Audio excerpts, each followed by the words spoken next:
വാർത്തകൾ തുടരുന്നു. ഭിന്നശേഷിക്കാർക്കെതിരെയുള്ള വിവേചനം കുറ്റകരമെന്ന് assistant public prosecutor V Praveen. ലോക ഭിന്നശേഷി ദിനാചരണത്തിന്റെ ഭാഗമായി ഇസാഫിന്റെ നേതൃത്വത്തിൽ ബീച്ച് ഫോർ ഓൾ ക്യാമ്പയിൻ ഉദ്ഘാടനം ചെയ്ത് സംസാരിക്കുകയായിരുന്നു അദ്ദേഹം. ലോക ഭിന്നശേഷി ദിനാചരണത്തിന്റെ ഭാഗമായി പൊതു ഇടങ്ങളും ബീച്ചും ഭിന്നശേഷി സൗഹൃദമാക്കി മാറ്റുക എന്ന ലക്ഷ്യത്തോടെയാണ് ഇസാഫ് ഫൗണ്ടേഷന്റെ നേതൃത്വത്തിൽ ബീച്ച് ഫോർ ഓൾ ക്യാമ്പയിൻ സംഘടിപ്പിച്ചത്. Assistant public prosecutor V Praveen ഉദ്ഘാടനം ചെയ്തു. ഭിന്നശേഷിക്കാർക്കെതിരെയുള്ള വിവേചനം കുറ്റകരമാണെന്ന് അദ്ദേഹം പറഞ്ഞു.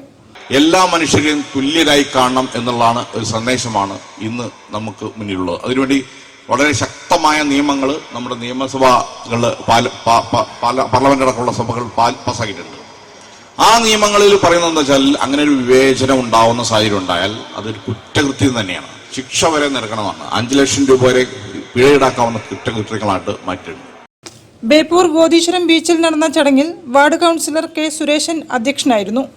കോർഡിനേറ്റർ അബ്ദുൽ കലാം ആസാദ് വിഷയാവതരണം നടത്തി. DTPC secretary P Nikhil, ER Manalil Mohanan, Praveen Kumar, R Jayanthkumar, MP George, G Vineeth, ഹുബു റഹ്മാൻ, സനാഫ് പാലക്കണ്ടി, അജി ഷത്തോളി, PH താഹ, ഷഫീഖ് അലി, സുമ പള്ളിപ്രം, ഷർഷാദ് അലി, കെ സബിൻ തുടങ്ങിയവരും സംസാരിച്ചു. News bureau, Kozhikode. CMP ജില്ലാ സമ്മേളനത്തിന്റെ പ്രചരണാർത്ഥം ഫറൂഖിൽ വിളംബര ജാഥ നടത്തി. വാദ്യമേളങ്ങളോടെ